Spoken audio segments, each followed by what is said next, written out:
Get a job and stop being a leech, my daughter-in-law shouted in the middle of the family dinner. I burst out laughing. What she didn't know was that I was worth $5 million. So I simply replied, "Sweetheart, find yourself a new place to live. I'm glad to have you here. Follow my story until the end and comment the city you're watching from so I can see how far my story has reached. My name is Eileene, and for 3 years, I've been living a lie. Not the kind of lie you tell others, but the kind you tell yourself when you need to discover who people really are when they think you have nothing left to offer." The dinner invitation came on a Tuesday morning. Darren's voice sounded strained over the phone, the way it always did when Thalia was listening in the background. "Mom, would you like to come over for dinner Friday night? Thalia's making her famous lasagna." Famous! I almost laughed. The woman could barely boil water without burning it, but I'd learned to bite my tongue over the years. "That sounds lovely, sweetheart. What time?" 7:30. And Mom.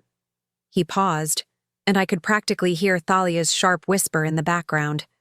"Maybe dress a little nicer this time? You know how Thalia likes things to look. Presentable, presentable." I stared at my reflection in the hallway mirror after hanging up, gray hair pulled back in a simple bun, no makeup, wearing the same faded cardigan I'd worn to their house a dozen times before. For 3 years, this had been my uniform. The grieving widow, struggling to make ends meet in her small apartment, dependent on her son's occasional generosity. Friday evening arrived with the kind of October chill that cuts right through you. I walked the 6 blocks to their house, the same route I'd taken countless times since Harold passed. The house looked exactly as it had when I'd bought it for them as a wedding gift 7 years ago. Not that they knew that, of course. Darren opened the door with that forced smile he'd perfected. "Hi, Mom. Come in, come in." He gave me a quick hug, the kind that felt obligatory rather than genuine. At 34, my son had grown into a man I barely recognized sometimes. Still handsome, still my boy, but there was something hollow in his eyes that hadn't been there before his marriage. "Eileene." Thalia's voice cut through the warm air like a blade. She appeared in the doorway to the dining room, her platinum blonde hair perfectly styled, wearing a dress that probably cost more than most people's monthly rent. At 29, she had the kind of aggressive beauty that demanded attention and respect, even when she'd done nothing to earn either. "Hello, Thalia. Thank you for having me." She looked me up and down with barely concealed disgust. "Of course, family dinner and all that." The dining room was set with their best china, the kind reserved for guests who mattered. I noticed immediately that while Darren and Thalia had matching place settings, mine was different. Older plates, a mismatched glass, a fork with a slight bend in one of the tines. Small details that spoke volumes about how I was viewed in this house. "Mom, sit here." Darren gestured to the chair at the far end of the table, the one that put me furthest from both of them. I took my seat without comment, folding my hands in my lap as Thalia served the lasagna with theatrical flourishes. "I hope you like it," she said, though her tone suggested she couldn't care less whether I did or not. "It's an old family recipe, my grandmother's." I took a bite. It was mediocre at best, over-salted and undercooked in places. "It's delicious," I said anyway. The conversation limped along for the first 20 minutes.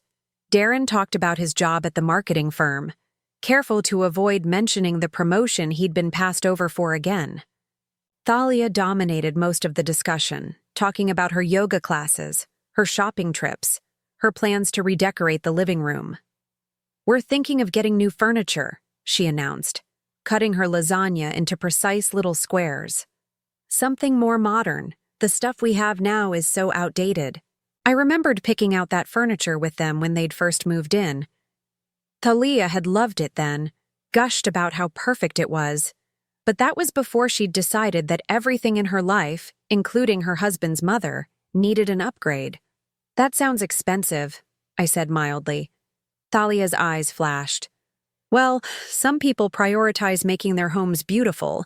Some people understand that you have to invest in quality." The barb was clear. I was neither beautiful nor quality, and certainly not worth investing in. I took another bite of the terrible lasagna and said nothing.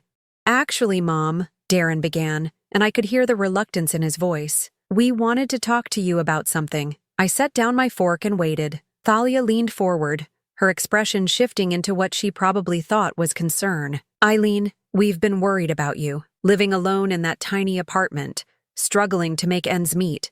It's been 3 years since Harold passed, and you're still not getting back on your feet. I'm managing fine, I said quietly. Are you, though? Thalia's voice took on that patronizing tone she used when she wanted to sound reasonable while delivering a blow. You can barely afford your rent. You shop at thrift stores. You don't even have a car anymore. All true, from their perspective. What they didn't know was that every choice had been deliberate. The small apartment was paid in cash. The thrift store clothes were a costume. The lack of a car was because I preferred to walk, not because I couldn't afford one. I get by, I said. Getting by isn't living, Mom, Darren said. And for a moment, I heard genuine concern in his voice. It gave me hope that somewhere underneath Thalia's influence, my real son still existed. But then Thalia took over again. The thing is, Eileene, we can't keep helping you forever. Darren works hard for his money, and we have our own future to think about. We want to start a family soon, and we need to be practical. I looked at my son, waiting for him to contradict her, to remind her that their help consisted of occasional dinners and birthday cards. He said nothing. Thalia continued, emboldened by his silence. What we're trying to say is, maybe it's time you thought about getting a job. You're only 64. Lots of people your age work. Walmart is always hiring greeters. The suggestion hung in the air like smoke. Walmart greeter. After running a successful business for 20 years alongside Harold, after building the fortune that could buy and sell their entire neighborhood, she wanted me to stand at Walmart saying hello to strangers for minimum wage. A job, I repeated slowly. Yes. Thalia's eyes lit up like she'd just solved world hunger. Something to give you purpose, you know? Independence. Self-respect. Self-respect. The irony was so thick I could taste it. I've been thinking about your situation a lot lately, Thalia went on, clearly pleased with herself. And I realized what the problem is. You've gotten too comfortable being dependent on others. On Darren.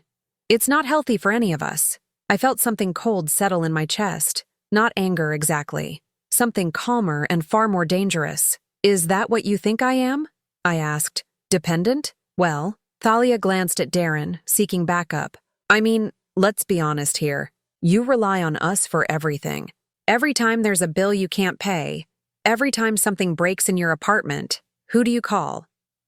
The answer was no one. I hadn't asked them for a dime since Harold's funeral. But apparently, in Thalia's mind, my very existence was a burden. I see, I said softly. Don't take it personally, Thalia continued, warming to her theme. It's just that Darren and I are trying to build something here.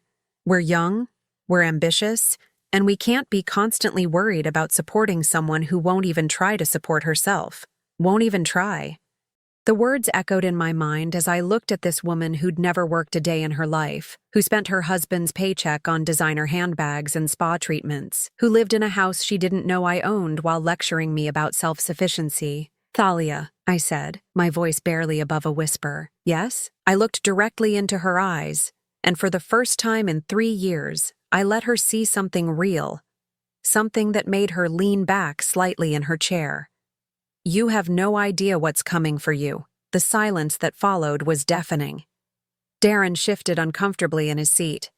Thalia's mouth opened and closed like a fish gasping for air. Excuse me? She finally managed. I stood up slowly, my movements deliberate and controlled. Thank you for dinner. The lasagna was exactly what I expected. I walked to the front door, my footsteps echoing in the sudden quiet. Behind me, I could hear Thalia's sharp whisper. Did she just threaten me? At the door, I turned back. Both of them were staring at me from the dining room doorway. Darren looked confused. Thalia looked rattled. Oh, and Thalia, I said, my hand on the doorknob. About that job advice? What about it? I smiled. It wasn't a warm smile. You might want to start updating your own resume. 3 days passed before Darren called. I'd been expecting it, of course. Thalia wouldn't have let him rest until he'd gotten some answers about my bizarre behavior at dinner. I was in my small apartment, sitting by the window with my morning coffee, when the phone rang. Mom? His voice was cautious, like he was speaking to someone who might be unstable. "Can we talk?" "Of course, sweetheart. Would you like to come over?" There was a pause. In 3 years, Darren had never once visited my apartment. He'd offered to help me move in, but I'd declined. He'd suggested stopping by for coffee, but there was always some excuse from Thalia about why that wouldn't work. Now, faced with the possibility of actually seeing how his mother lived, he sounded uncertain. Yes. Okay. I'll be there in an hour." I spent the next 60 minutes preparing for the most important conversation I'd had with my son in years. I made his favorite coffee, the expensive kind I kept hidden in the back of my cupboard. I put away the financial documents I'd been reviewing. I changed from my usual thrift store cardigan into something slightly nicer, though still carefully modest. When he arrived, Darren looked around the small apartment with barely concealed pity. 1 bedroom, a tiny kitchen, furniture that looked like it had come from yard sales, which technically some of it had. The rest I'd bought specifically to create this impression. "Mom, this place is..." He struggled for words. "Small?" I suggested. I was going to say depressing. I poured him coffee in one of my good cups, another little luxury I kept hidden from view most of the time. He took a sip and looked surprised. "This is really good coffee. I splurge occasionally." We sat across from each other at my small kitchen table. For a moment, neither of us spoke. Then Darren cleared his throat. "About Friday night." "Yes? Thalia's really upset. She thinks you threatened her." I met his eyes steadily. "What do you think?" He shifted in his chair. I think something's going on with you that I don't understand. You've been different lately. Distant. And then Friday, the way you looked at Thalia, the things you said. The things I said were true. What does that mean, Mom? You told her she has no idea what's coming for her. That sounds like a threat." I took a sip of my coffee, considering my words carefully. The time for complete honesty hadn't arrived yet, but I could offer him a glimpse behind the curtain. "Darren, do you remember what your father used to say about people who mistake kindness for weakness?" He said they learn the difference eventually. Exactly. I set down my cup. "For 3 years, I've been kind, patient. I've watched your wife treat me like a burden, an embarrassment, a problem to be solved. I've listened to her suggestions about how I should live my life, what I should do with my time, how I should dress, what I should eat." Darren looked uncomfortable. "She's just trying to help. Is she? Or is she trying to make me disappear in the most socially acceptable way possible? Mom, that's not... Let me ask you something." I leaned forward. When was the last time Thalia asked me how I was doing? Not how I was managing financially, not whether I needed help with bills, but how I was actually doing as a person. He opened his mouth, then closed it. When was the last time she asked about my interests, my hobbies, my friends? When was the last time she treated me like a human being instead of an inconvenience? Darren stared into his coffee cup. "She's not. She doesn't mean to be cold. Doesn't she?" The silence stretched between us. Finally, Darren looked up. "So what are you saying? That you're going to cut us out of your life?" "I'm saying that some people are about to learn that actions have consequences. That still sounds like a threat." I stood up and walked to the small bookshelf in my living room. Hidden behind a row of paperback novels was a manila folder. I pulled it out and returned to the table. "Darren," I said, opening the folder, "there's something I need to tell you about your mother." Inside the folder were bank statements, investment portfolios, property deeds, documents I'd kept hidden for 3 years, waiting for the right moment. His eyes widened as he began to process what he was seeing. "Mom, what is this?" "This is who I really am." I watched his face as he flipped through page after page, account balances that showed figures he'd never imagined, investment portfolios worth millions, property deeds for houses, commercial buildings, parcels of land across 3 states. "I don't understand," he whispered. "Your father and I were very successful, Darren. More successful than we ever let on. When he died, I inherited everything. I'm worth approximately $5 million. He stared at me like I'd just told him I was an alien. But you live here, in this apartment. You shop at thrift stores. You don't even have a car. By choice. Why?" I closed the folder and looked at my son, this man I'd raised and loved, and watched slowly disappear under his wife's influence. Because I needed to know who would love me when they thought I had nothing. The words hit him like a physical blow. I watched the realization dawn in his eyes, watched him understand what the last 3 years had really been about. You've been testing us. I've been protecting myself. From what? From people like your wife. Darren's hands were shaking as he set down his coffee cup. Mom, this is insane. You let us think you were struggling. You let Thalia think. I let Thalia show me exactly who she is. I kept my voice calm, matter of fact. And she did, repeatedly, for 3 years. But I'm your son. Yes, you are. And I needed to know if you were still my son, or if you'd become something else entirely. He flinched as if I'd slapped him. That's not fair, isn't it? When was the last time you called me just to talk? When was the last time you invited me somewhere without Thalia insisting on it? When was the last time you stood up for me when she was being cruel? Each question was a knife, and I could see them finding their marks. I never thought. I didn't realize she was being that bad. Or you chose not to see it because it was easier. We sat in silence for a long moment. Finally, Darren spoke, his voice barely audible. What happens now? I leaned back in my chair, studying his face. My son, who'd inherited his father's dark eyes and gentle nature, at least until he'd met Thalia. My son, who used to bring me wildflowers when he was 5 and told me I was the prettiest mommy in the world. My son, who'd grown into a man who let his wife humiliate his mother without consequence. Now, I said softly, we find out if it's too late for you to remember who you used to be. And Thalia? I smiled, and I knew it wasn't a kind expression.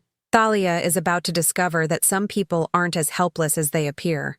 Mom, what are you planning? Justice, I said simply. Long overdue justice. Darren stood up abruptly, pacing to the window. This is crazy! You can't just, punish her for 3 years of marriage problems? 3 years of calculated cruelty, I corrected.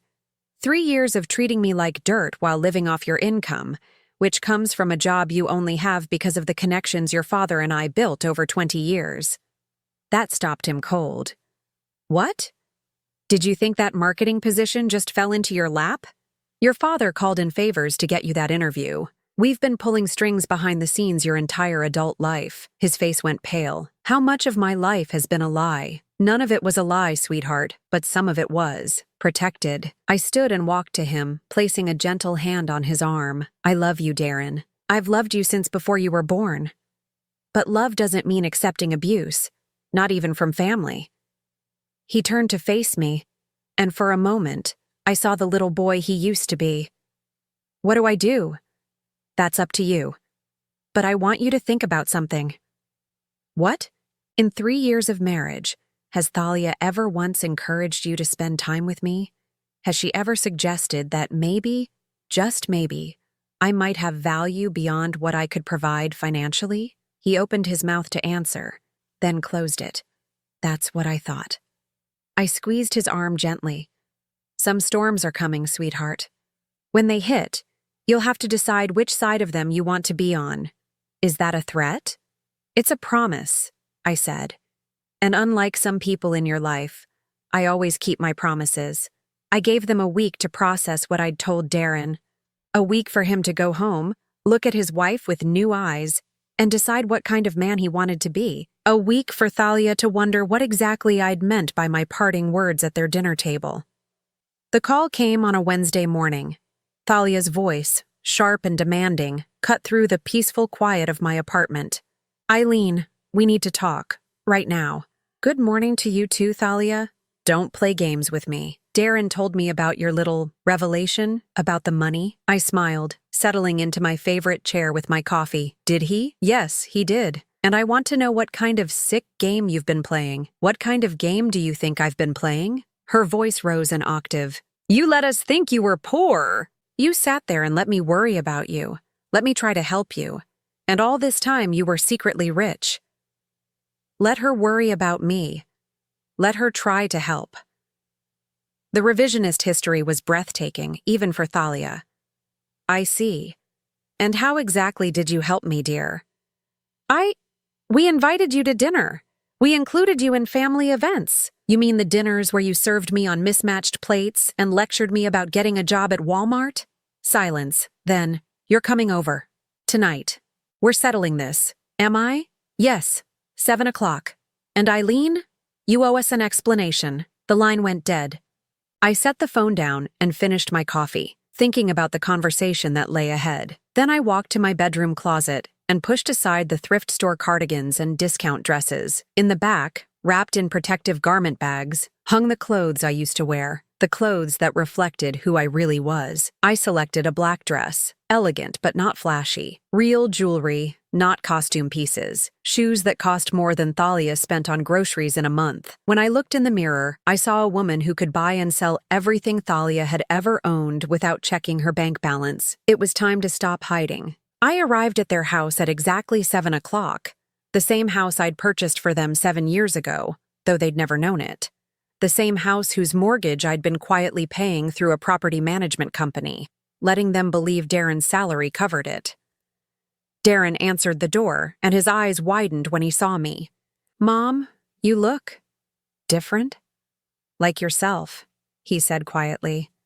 "Like you used to look when Dad was alive." Thalia appeared behind him, and her expression was pure venom. She'd dressed for battle, too, in a designer outfit that probably cost more than most people's monthly salary. But next to the quiet confidence of real wealth, her attempts at intimidation looked like a child playing dress-up. "Well, well," she said, looking me up and down. "The poor widow has quite the wardrobe hidden away. Among other things," I replied mildly. We moved to the living room, the same room I'd helped them furnish when they'd first moved in. I took a seat on the sofa I'd helped them pick out, in the house I'd bought, surrounded by the life I'd made possible for them. "Okay," Thalia said, positioning herself like a prosecutor about to deliver closing arguments. "Let's hear it. The whole truth. What would you like to know? Everything. How much money do you have? Why did you lie to us? What kind of person pretends to be poor for 3 years?" I folded my hands in my lap and looked at her calmly. "The kind of person who wants to know who her real friends are." "Friends?" Thalia's laugh was sharp and brittle. "I'm your daughter-in-law, not your friend. Family doesn't lie to family, doesn't it? Then perhaps you'd like to explain why you told the neighbors I was becoming senile and that you were worried about my mental health?" Thalia's face went pale. Darren turned to stare at her. "I never said that. You told Mrs. Henderson that I was showing signs of dementia. You suggested to the mailman that I might need to be placed in a care facility soon. You've been building a narrative about my declining mental state for months. That's not. Not what? Not true? Or not something you expected me to find out about?" Darren's voice was barely a whisper. "Thalia? Is that true?" She spun toward him, eyes blazing. "I was concerned. She was acting strange, saying weird things, dressing like a bag lady. I thought she might be losing it." "Or," I said softly, "you were laying groundwork for having me declared incompetent so you could access what you thought was Harold's life insurance money." The accusation hung in the air like a blade. Thalia's mouth opened and closed soundlessly. "That's insane," she finally managed. "Why would I do that?" I reached into my purse and pulled out a manila envelope. "Because 3 months ago, you contacted an elder law attorney. You inquired about the process for obtaining guardianship over an elderly relative who was showing signs of mental decline." Darren shot to his feet. "What?" I opened the envelope and pulled out printed emails, phone records, consultation notes.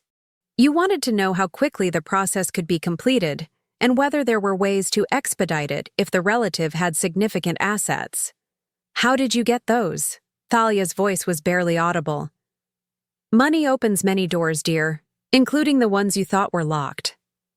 Darren was staring at his wife like he'd never seen her before. "Thalia, please tell me this isn't true." "It's not what it looks like," she said desperately. "I was just worried about her. I wanted to know what options we had if she really was getting sick." "Funny thing about that," I continued. "The attorney's notes indicate you were particularly interested in whether guardianship would give you access to bank accounts and investment portfolios. You specifically asked about liquidating assets for the patient's own good." The color drained from Thalia's face completely. She sank into a chair, her hands shaking. "Mom," Darren said, his voice hollow. Please tell me you're making this up. I'm afraid not, sweetheart. But why? Why would she do this? I looked at Thalia, who was staring at the floor, and felt something that might have been pity if she'd deserved it. Because she never loved you, Darren. She loved what she thought you could provide. And when it became clear that your salary alone wasn't enough to fund the lifestyle she wanted, she started looking for other sources of income.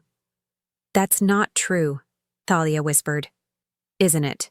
Then explain the credit card debt you've been hiding from your husband, the shopping sprees you've been financing with cash advances, the jewelry you've been pawning and replacing with fakes. Darren's face went white. What? I pulled out another set of documents. Your wife has been living beyond your means for 2 years. She owes $43,000 on cards you don't know about. Thalia, is this true? She finally looked up and her face was streaked with tears. But they weren't tears of remorse. They were tears of rage. You bitch, she hissed at me. You vindictive, manipulative bitch. You set me up. I didn't set you up, dear. I simply stopped protecting you from the consequences of your own choices. She stood up, swaying slightly.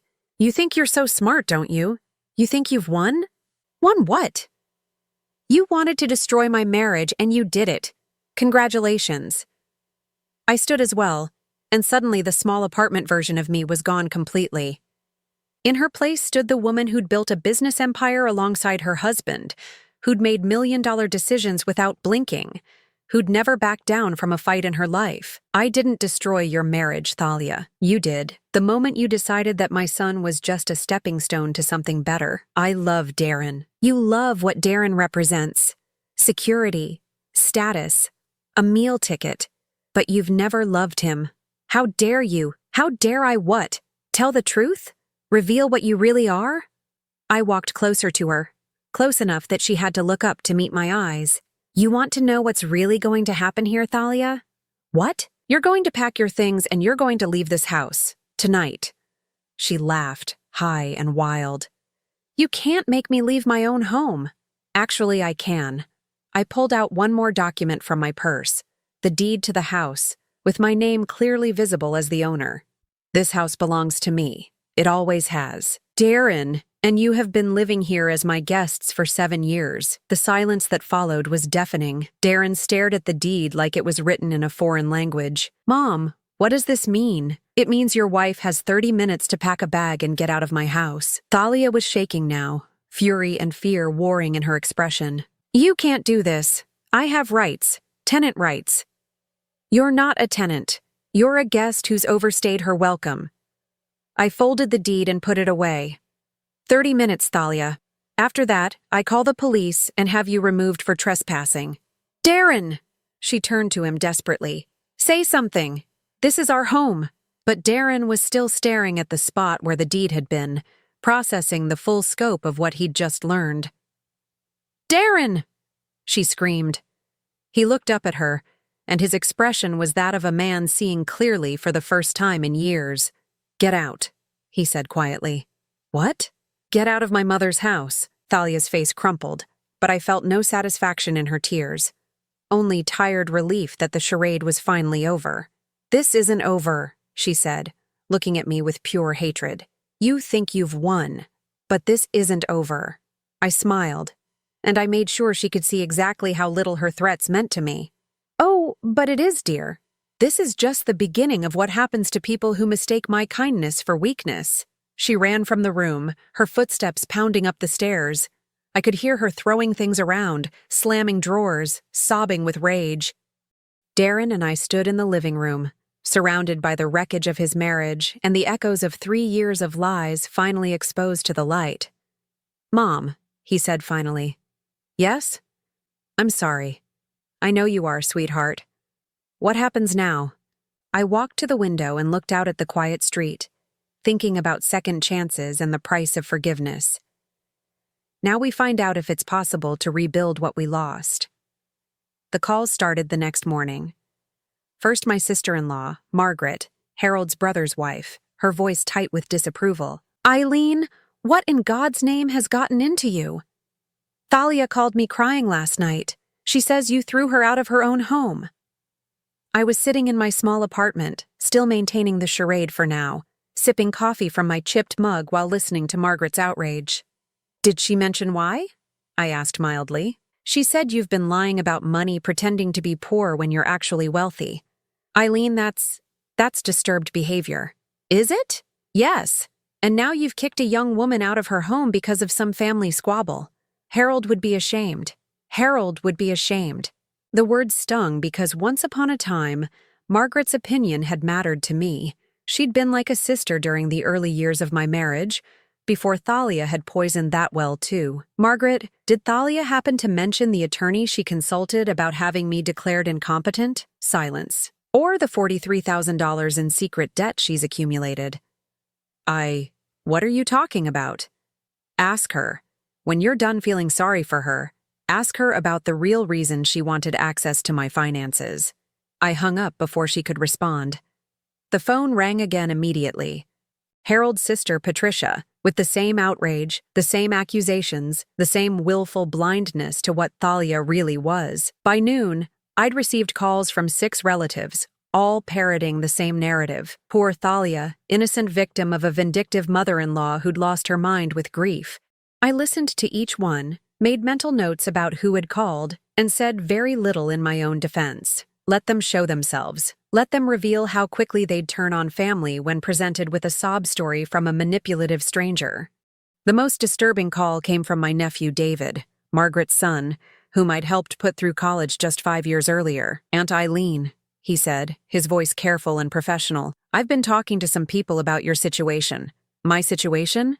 "Your behavior lately.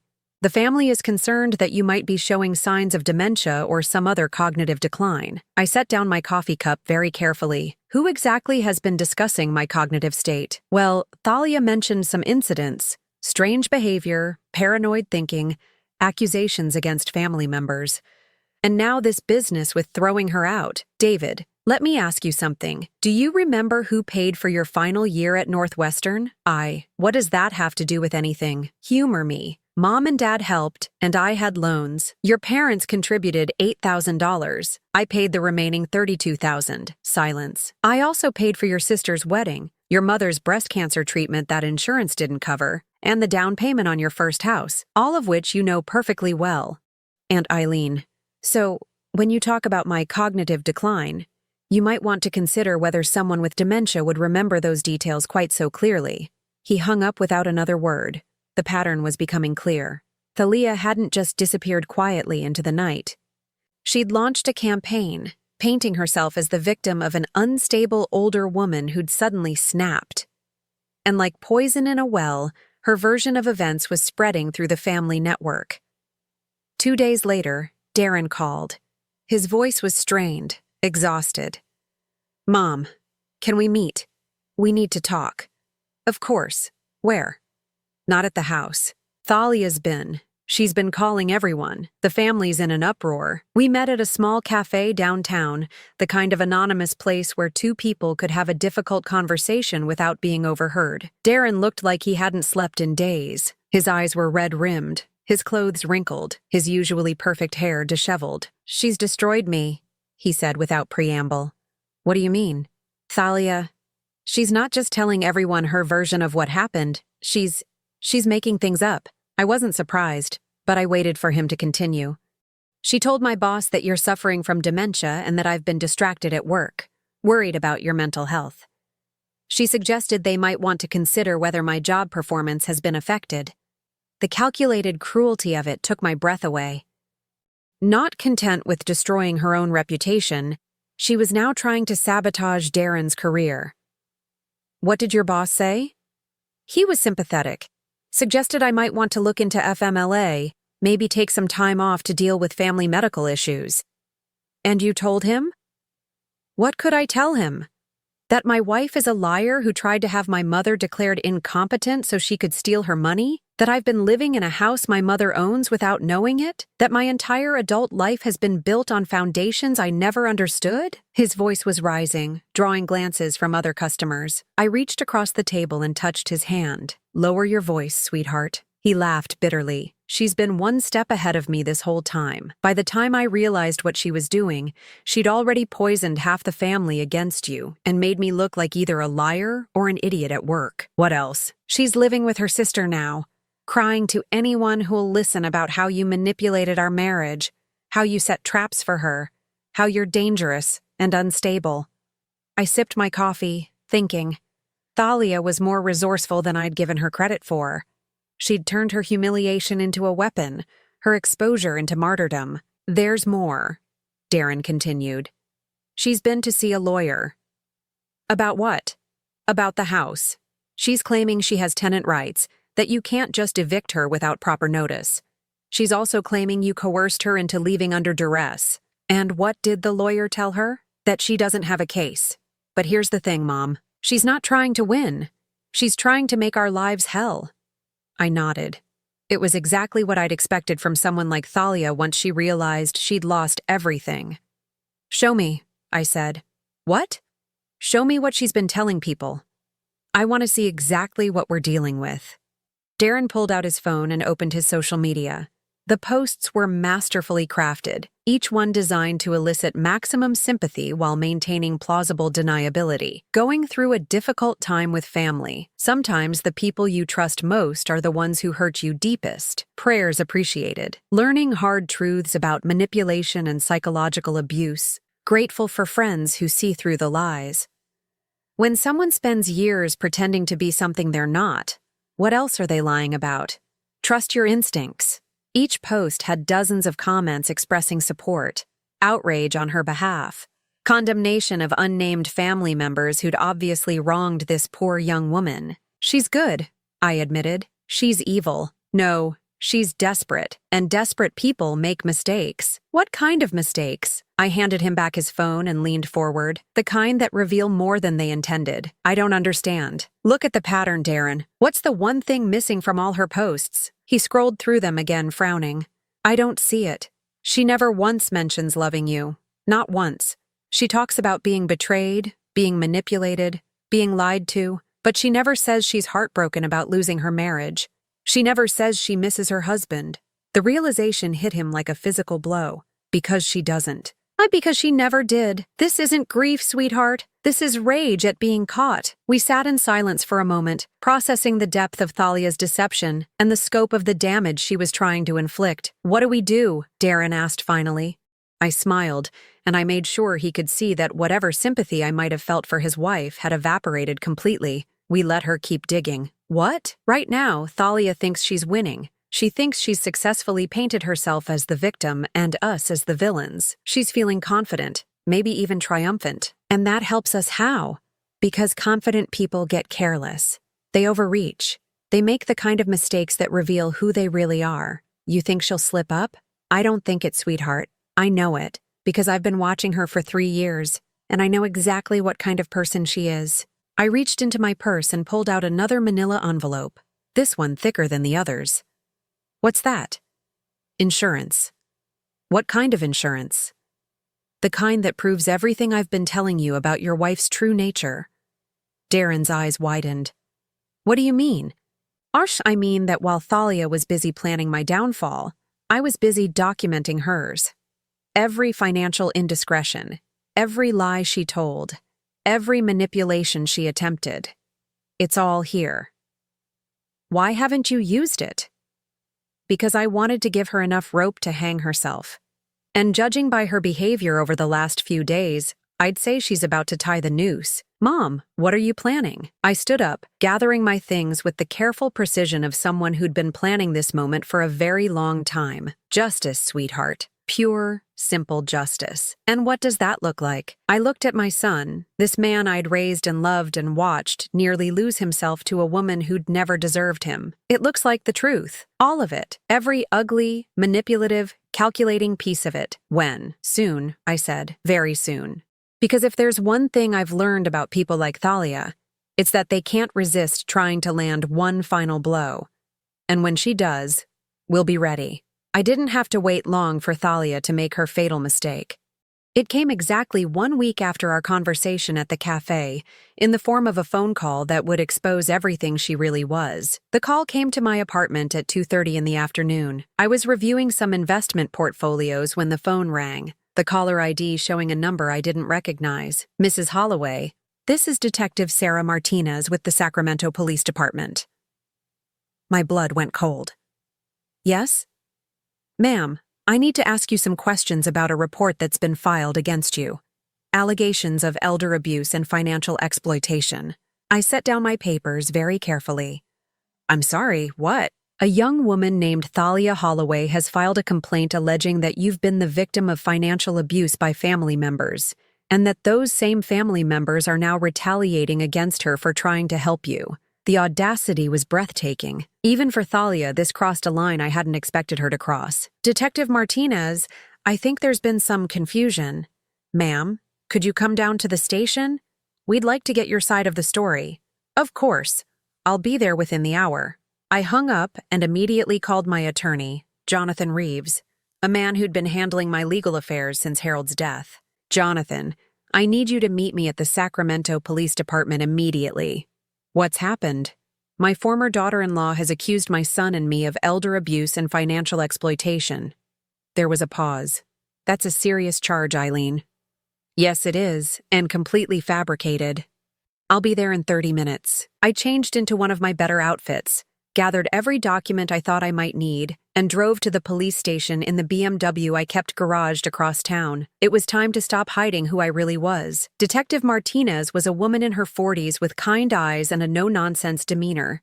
She looked surprised when I walked into the interview room with Jonathan, both of us dressed like the successful professionals we were. Mrs. Holloway, I have to say, you're not quite what I expected based on the report we received. What exactly did the report say? She consulted her notes. According to Ms. Thalia Holloway, you're a vulnerable elderly woman who's been systematically financially abused by your son and his wife. She claims they've been stealing from you, controlling your access to money, and forcing you to live in substandard conditions. I looked at Jonathan, who nodded slightly. She also claims that when she tried to intervene on your behalf, your son became violent and threatening, and that you've been turned against her through manipulation and possibly psychological abuse. I see. And what evidence did she provide to support these claims? She provided photos of your apartment, which she says demonstrate the poor conditions you're forced to live in. She also provided what she claims are financial documents showing discrepancies in your accounts. Detective Martinez pulled out a folder and showed me printed photographs of my small apartment. Pictures taken through windows, showing the modest furniture, the small kitchen, the carefully maintained appearance of poverty I'd been cultivating. She also provided these, the detective continued, pulling out photocopied bank statements that showed my checking account, the one I used for daily expenses. The balance was consistently low, rarely more than a few $100s. Detective, I said calmly, may I ask when these photos were taken? She says within the last month. And she obtained them how? She says she was concerned about your welfare and wanted to document your living conditions. So she was stalking me. Detective Martinez looked uncomfortable. She characterized it as conducting welfare checks. Jonathan leaned forward. Detective, has anyone bothered to verify any of Ms. Thalia Holloway's claims? We're in the process of investigating. Good, I said, reaching into my purse, because I have some documents that might interest you. I placed my real bank statements on the table, the ones showing my actual financial position. Detective Martinez's eyes widened as she processed the numbers. Mrs. Holloway, these show assets of approximately $5 million, yes. But the statements Ms. Thalia provided show one account, my household expense account.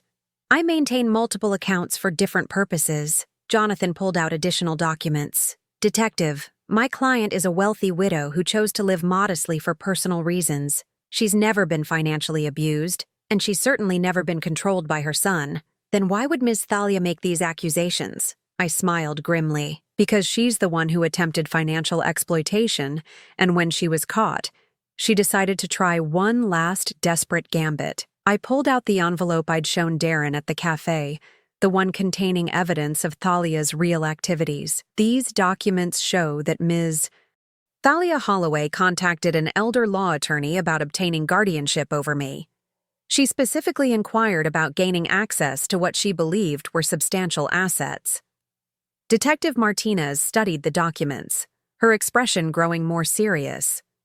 She also accumulated over $40,000 in secret debt during her marriage, debt she was hiding from her husband while pressuring him to extract money from me. How did you obtain these documents? Legal investigation services. When someone is attempting to have you declared incompetent, you tend to want to know everything about their motivations and methods. I pulled out more papers. These show her online searches for information about elder abuse, conservatorship laws, and how to prove someone is mentally incompetent. All conducted in the weeks before she began spreading rumors about my mental health.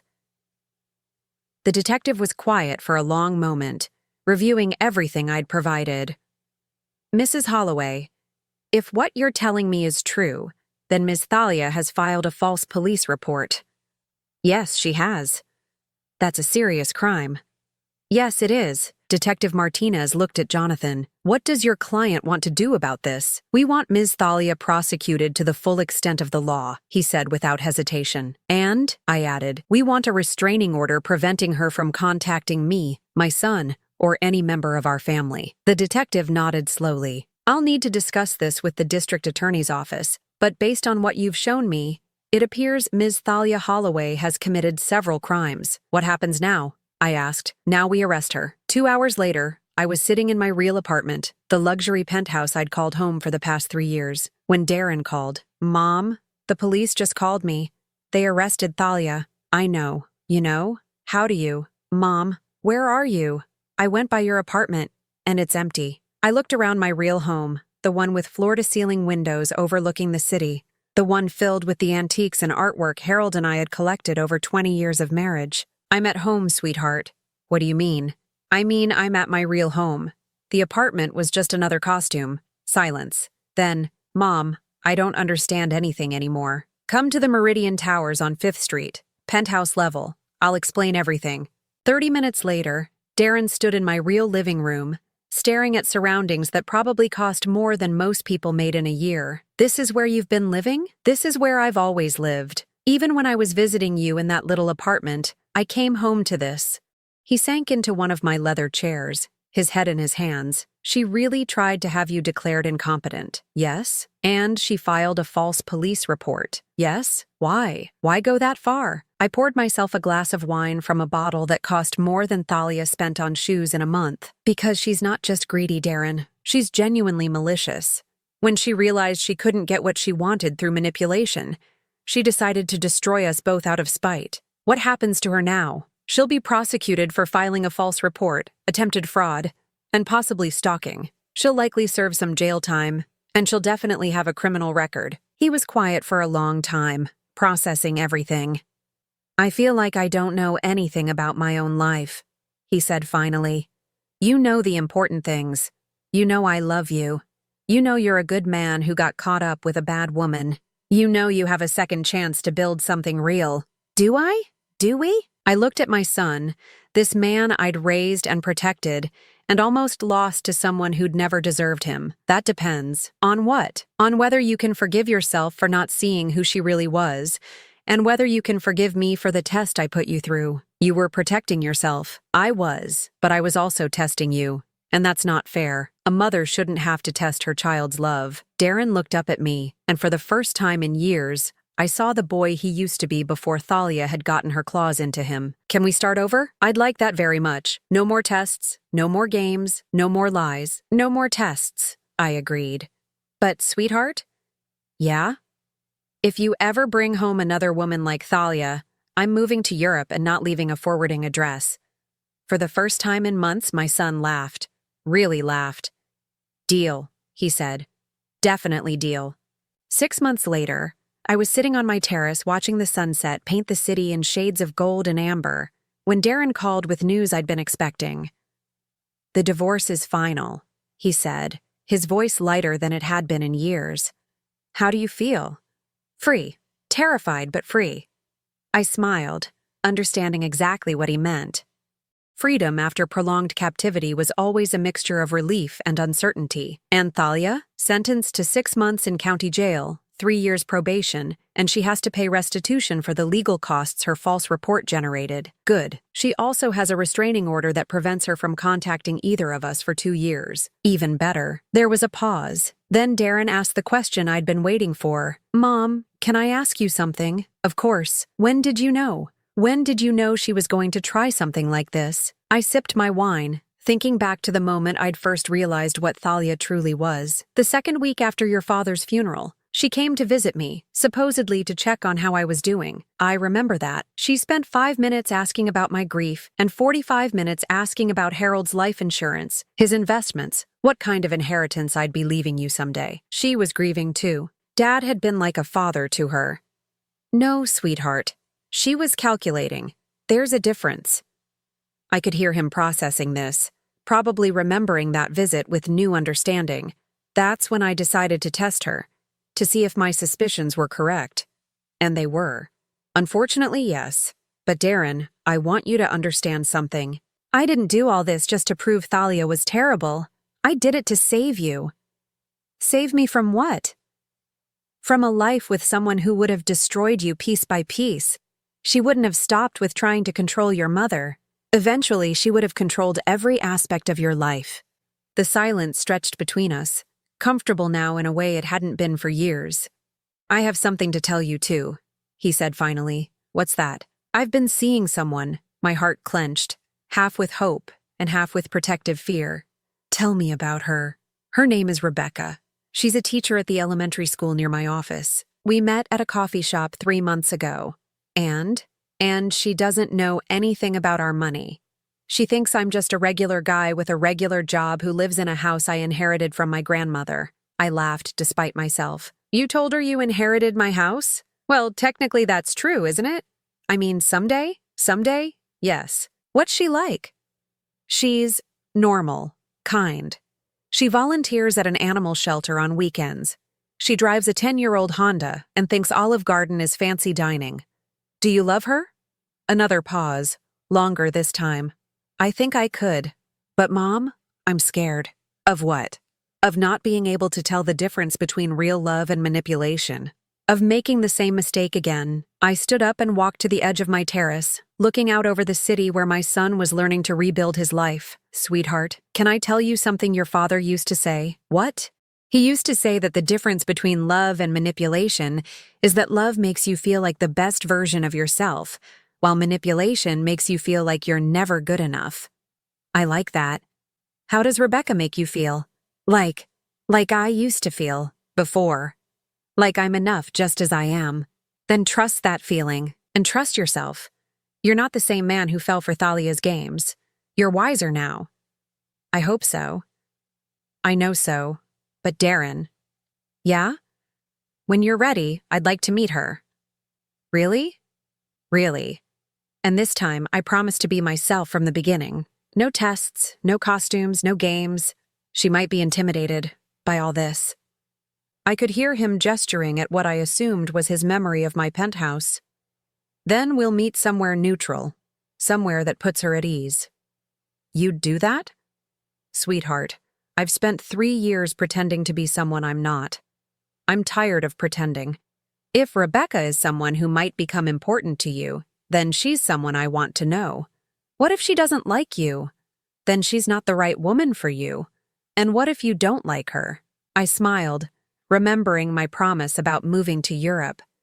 Then I'll keep my opinions to myself unless you ask for them. Mom? Yes? Thank you. For what? For saving me, even when I didn't know I needed saving. After we hung up, I stayed on the terrace as the sky darkened and the city lights began to twinkle below.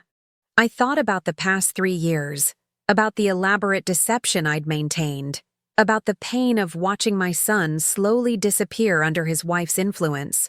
I thought about Harold, who would have handled this situation completely differently. He would have confronted Thalia directly, probably within the first month of noticing her behavior. But then again, Harold had never had to wonder whether people loved him for himself or for his money. That particular burden had fallen to me after his death. My phone buzzed with a text message. Margaret, Harold's sister-in-law, the first person to call and condemn me when Thalia had launched her campaign of lies. Eileene, I owe you an apology. I had lunch with Patricia today, and we pieced together the timeline of what really happened. I'm ashamed that I believed Thalia's lies without even asking for your side of the story. Can we talk? I stared at the message for a long time before responding. Margaret, apology accepted. But I think we both learned something important about making judgments without all the facts. Her response came quickly. We did. And Eileene? I'm proud of you for protecting yourself and Darren. That took incredible strength. More messages followed over the next hour. Patricia, David, even some cousins I'd barely spoken to in years. All of them apologizing, all of them admitting they'd been too quick to believe Thalia's version of events. I answered each one with grace, but I made mental notes about who had jumped to condemn me and how quickly they'd done it. Some relationships could be repaired, but they would never be quite the same. The last message of the evening came from an unexpected source. Detective Martinez. Mrs. Holloway, thought you'd want to know that Ms. Thalia attempted to contact you through the jail's phone system today. The call was blocked due to the restraining order, but I wanted you to be aware. I wasn't surprised. Thalia would never truly accept defeat. Even from jail, she was probably planning her next move, her next attempt to cause trouble. But for the first time in 3 years, I wasn't worried about what she might do. I'd stopped hiding. I'd stopped pretending to be vulnerable. I'd reclaimed my power, my voice, and my life. I poured myself another glass of wine and settled back into my chair. Tomorrow, I would start the process of selling the house where Darren and Thalia had lived. I'd already decided to give the proceeds to him, a real inheritance, rather than the fake vulnerability I'd used as a test. Tomorrow, I would also start planning for the future. Real plans, not elaborate deceptions. Maybe travel, maybe philanthropy, maybe just the simple pleasure of living authentically without constantly watching over my shoulder. But tonight, I was content to sit on my terrace, surrounded by the luxury I'd earned and the peace I'd fought for, knowing that my son was free to build a life with someone who might actually love him. The phone rang one more time. Darren again. Mom, I forgot to ask. What are you going to do now? With your life, I mean. I looked out over the city, thinking about all the possibilities that lay ahead. I'm going to live it, I said, openly, honestly, without apology. I'm going to be exactly who I am. And who is that? I smiled, feeling lighter than I had in years. A woman who survived a test of her own making and came out stronger on the other side. A mother who fought for her son even when he couldn't fight for himself. A widow who honored her husband's memory by protecting what they built together. I love you, Mom. I love you too, sweetheart. More than you'll ever know. After I hung up, I stayed on the terrace until the wine was gone and the city had settled into its quiet, nighttime rhythm. For 3 years, I'd lived in the shadows, testing the people I loved, protecting myself from those who would use me. Now, finally, I was ready to step back into the light. Not as the grieving widow who needed protection, not as the vulnerable elderly woman who could be taken advantage of, but as Eileene Holloway, successful businesswoman, devoted mother, and survivor of one of the most elaborate long-term deceptions I'd ever conceived. It had cost me 3 years of authentic living, several relationships I'd once valued, and more emotional energy than I cared to calculate.